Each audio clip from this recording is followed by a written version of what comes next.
As you know, the Supreme Court recently recognized that it makes no sense to apply the exclusionary rule when a police officer believes in reasonably good faith that he is acting under a valid warrant, even if the warrant is defective for some reason. My proposal would codify the existing reasonable good faith exception and expand it to warrantless searches and seizures. What? That's like a blatant violation of the Fourth Amendment right to be secure in your person's houses, papers, and effects. You shut up, Brian. That's the voice of Mr. Republican, Ronald Reagan. You bow down right now and lick the whole boot. That's the only way we're going to maintain and retain our freedoms. This is in pursuit of a Mazda heading south on 3 Points Road.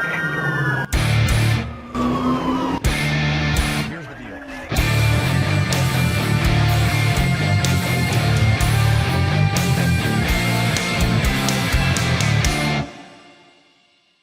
You know, there are some videos that you look at and you're like, wow, this needs to be met with a lot of eyes. This needs millions of views. This is one of those videos. I'm going to try not to interrupt, guys. It's going to be super hard, but this is Chili DeCastro from Delete Laws. He put up a video a couple days ago. It's called Power Corrupts Part 2, Reagan, Biden, Johnson, Nixon, War on Drugs, Terry v. Ohio, and the death penalty.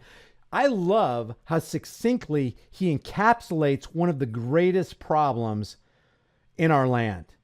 And if you could just, matter of fact, just watch what he says. If you like what he says, if he teaches it in an understandable way to cause you to think about something that you haven't thought about before, go to Delete Laws, subscribe to his channel, tell him, here's the deal sent you. Here's why I'm making such a big deal out of this video. This is good stuff.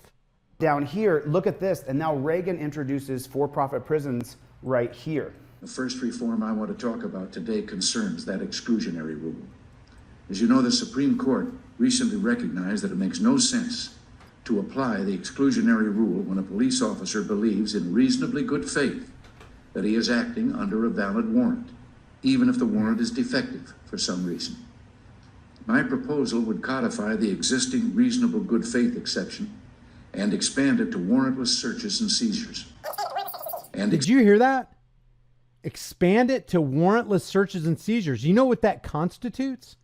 That constitutes a violation and an erasing of the Fourth Amendment right to be secure in your person's houses, papers, and effects. Ronald Reagan, Mr. Republican, is actually saying you should actually feel insecure in your person's houses, papers, and effects because I am okaying and approving warrantless searches and seizures as long as the cop in good faith feels like he needs to break down your door.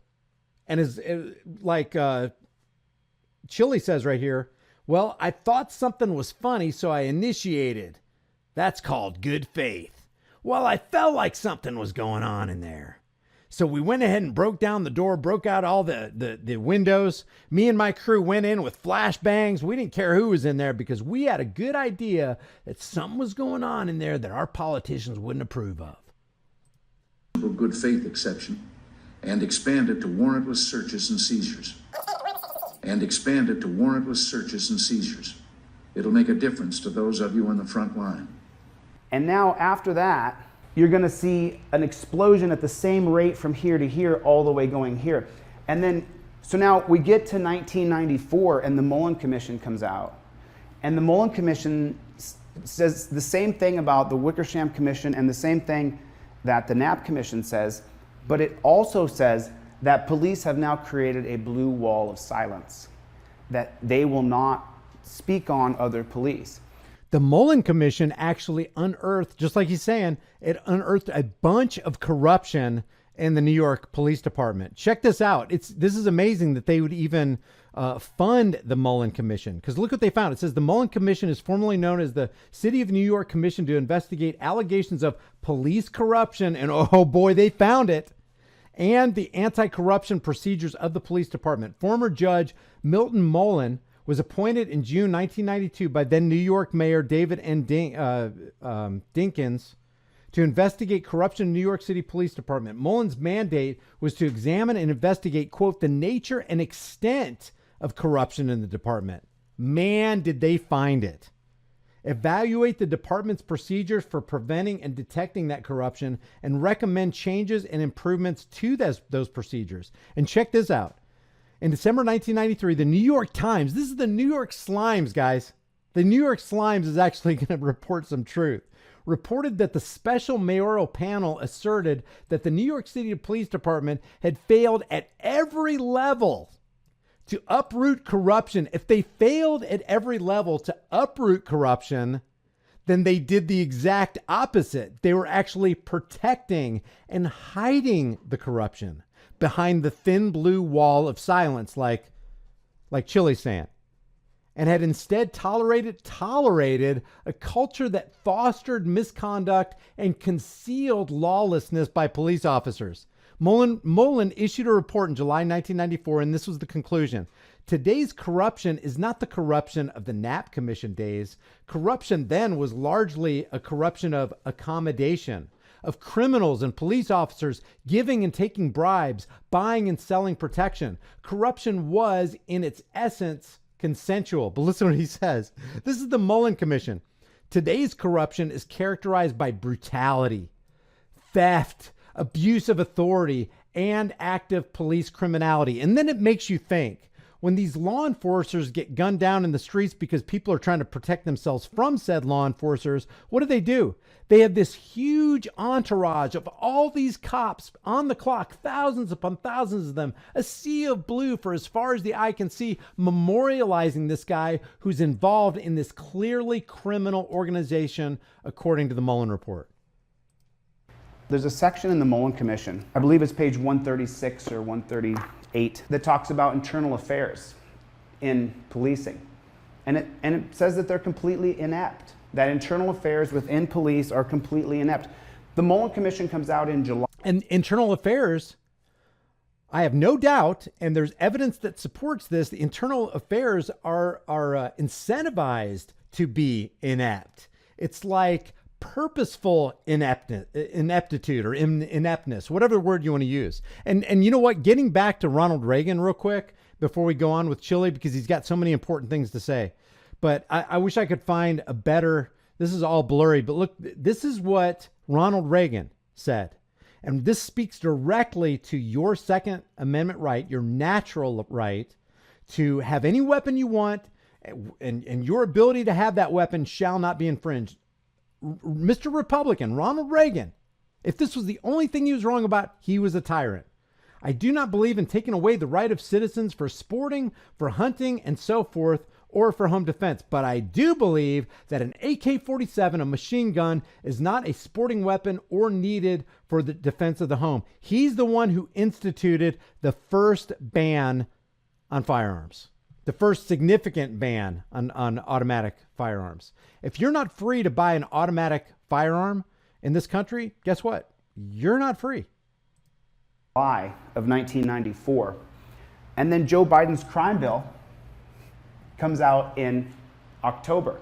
This says that they will fund police through an organization called COPS, Community-Oriented Policing Services.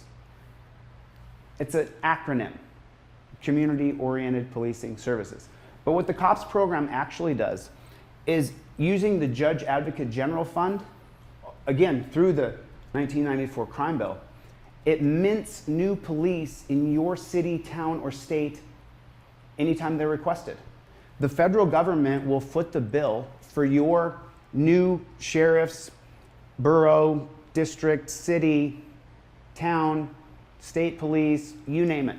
We changed the law so that if you are arrested and you are a drug dealer, under our forfeiture statutes, the government can, take everything you own, everything from your car to your house, your bank account, not merely what they confiscate in terms of the dollars from the transaction. And they justify this by saying, we're going after the drug dealers. Guess what? Who are the biggest in the United States? Who are the biggest drug dealers on American soil? Oh, that's right. It's the United States government. See, they don't have a problem trafficking drugs. They don't have a problem buying drugs or selling drugs or transporting drugs. They have a problem you buying, selling, and transporting drugs.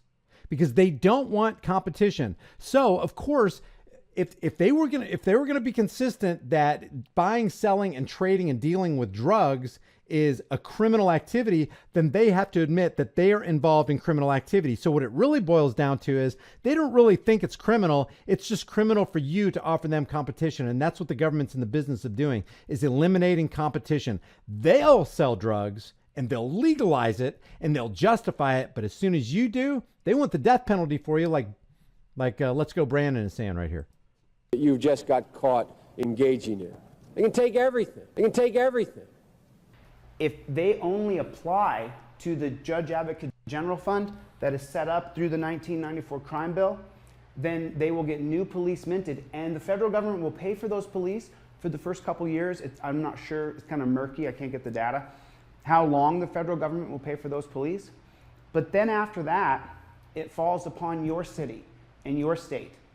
And so money that would be spent on your kids' playgrounds or on a new community center or an actual job corps center that taught fundamental trade skills, it's going to be paid to that new police officer, or there's new 24 cops, or the new 20 state troopers in your town, and it's going to have to cover their pension, insurance, health insurance, and everything else.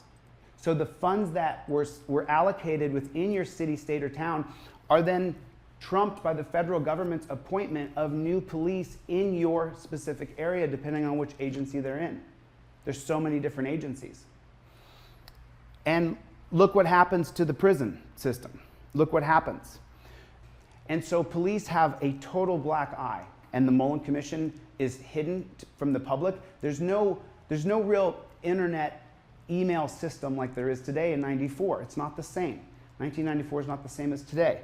So no one really has read the Mullen Commission. No one's really read it. And so it takes a long time to sit and read the literature. But once you read it, you understand that the 94 crime bill then funded a Chicago ad agency that created a slogan called "Back the Blue." And that was from a Chicago advertising agency. And the money came from the 94 crime bill. Take some small credit for it, myself as well, and others, the presiding officer, that there is now a death penalty. And we passed it a couple years ago. The Biden-Hatch crime bill, as it becomes law, God willing. Biden crime bill is before us, calls for the death penalty for 51 offenses. Biden has made it a death penalty offense for everything but jaywalking. If you are a major drug dealer involved in the trafficking of drugs and murder results in your activities. What did he just describe right there? That's the United States government and the United States military-industrial complex. Major drug dealer? Check. Involved in trafficking of drugs? Check. And murder results in your activity? Check, check, check. You go to death. Also part of the 94. By the way, it's not a crime if you are conducting your business on the level of voluntary, mutual, consensual business transaction. You've not committed a crime. Why? Because crime necessitates that you leave a victim. There is no victim if a guy says, "Hey, I got $20. Give me that bag of weed or that ball of cocaine or whatever." And they want your $20 more than they want their drugs, and you want the drugs more than you want your $20, and you do an exchange. Everybody's happy. This person benefited in his eyes. This person benefited in his eyes, and they go their separate ways. Where was the crime? What crime was committed? It can't be a crime because a third party, i.e. government, says that is a crime. It's not a crime because you arbitrarily declared it a crime. Crime means you left a victim, you damaged somebody, you stole their stuff, you damaged their property, you harmed someone, you threatened someone. Those are crimes. Why are they crimes?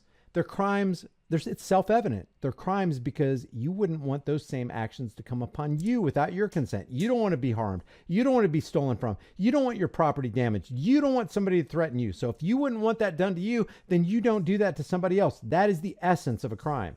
But before we go on with this, because Chili's got a lot of good things to say here, and I'm sorry that I keep on butting in, but I kind of mentioned an error.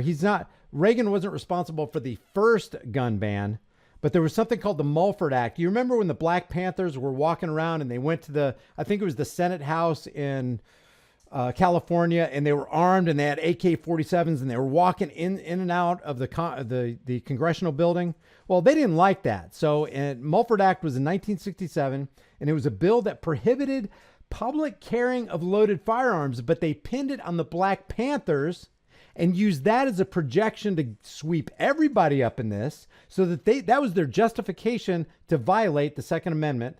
The right to keep and bear arms shall not be infringed. The right to keep and bear arms shall not be infringed. So it doesn't say anywhere about them being loaded. Then why would you carry arms if they weren't loaded? It says, named after Republican Assemblyman Don Mulford and signed into law by Governor of California Ronald Reagan. That is as anti-Second Amendment as you can possibly get. The bill was crafted with the goal of disarming members of the Black Panther Party who were conducting armed patrols of the Oakland neighborhoods. Yes, I want black people to walk down the street with armed patrols, armed with whatever they want. Yes, I want that. If you don't want it, are you racist? You don't want the Black Panthers carrying AK-47s and AR-15s? You really don't want that? Huh. What if the White Panthers did it? And they're like, we don't want any Panthers to do it. You can lose your spots or stripes or whatever. We don't want you carrying guns. Well, then you're anti-Second Amendment. Because it says shall not be infringed. The Mulford Act was an infringement. Conducting armed patrols in Oakland neighborhoods. I bet the neighborhoods were safer when they were conducting armed patrols. I bet they got less safe when this gun ban went through. And what would later be termed cop watching, amen, that's what needs to happen. They garnered national attention after Black Panther members bearing arms marched up on the California state capitol to protest the bill. And Reagan was all for it, man. If that's the only thing Reagan was against that was anti-freedom, that's all you need to know that guy has the heart of a tyrant. Crime bill is Operation Relentless Pursuit. Operation Relentless Pursuit is when all federal task force and agencies unify into one group. That's what they saw in Oregon over the protests from George Floyd being murdered. You have the CIA, the FBI, ATF, ICE, and any other three-digit agency that they can compile together to create what they called Operation Relentless Pursuit. And who is Operation Relentless Pursuit pursuing? It's pursuing you. And how do we know that? Because take a look at our prison industry. You can just follow the graphics. Whether you're on the left or the right, so far down the line, just to keep the score. Terry versus Ohio, which put officer safety over your civil liberties, passed under Lyndon Baines Johnson. That is a really good thing to remember about Terry v. Ohio. Terry v. Ohio equals officer safety trumps individual liberty. Remember that. Are you for Terry v. Ohio? Because Terry v. Ohio is another piece of legislation that became a law that actually projects onto everybody that officer safety is way above your individual liberties. As a matter of fact, it gives them justification to remove your individual liberties. And if anybody applauds that, you got a serious problem, because officer safety should never trump individual liberties. Signed the 64 Civil Rights Act. He saw Terry v. Ohio pass that put officer safety over your civil liberties, and he didn't do anything about it. And he was a Democrat. Move forward. Republican, Democrat, it doesn't matter. Richard Nixon declares war on drugs so he can lock up black people and hippies. He's a Republican. He creates war on drugs. And war on drugs is a euphemism. War on drugs is the war on people. Gun violence is a misnomer. Gun control regulation, it's not gun control, it's people control. So the government is seeking to control people while they feed them a whole bunch of euphemisms to get those people to applaud those euphemisms so that the government can be empowered and the people can be disempowered. Is this good for anybody in society to lock up this many people? And this is for marijuana, and there's a marijuana store on every corner as we keep going down the line. And then Gerald Ford comes into office, and during Gerald Ford's term, look how many people join the prison ranks. He's not doing anything about it. Jimmy Carter, this isn't his number one concern. Ronald Reagan says, no, let's lock up more people. And the question I asked to the people who've subscribed to the social media pages, how many of Reagan's friends got in on that big boom with the for-profit prison industry? How many of Reagan's friends were told, hey, there's going to be a new company that's for-profit prisons?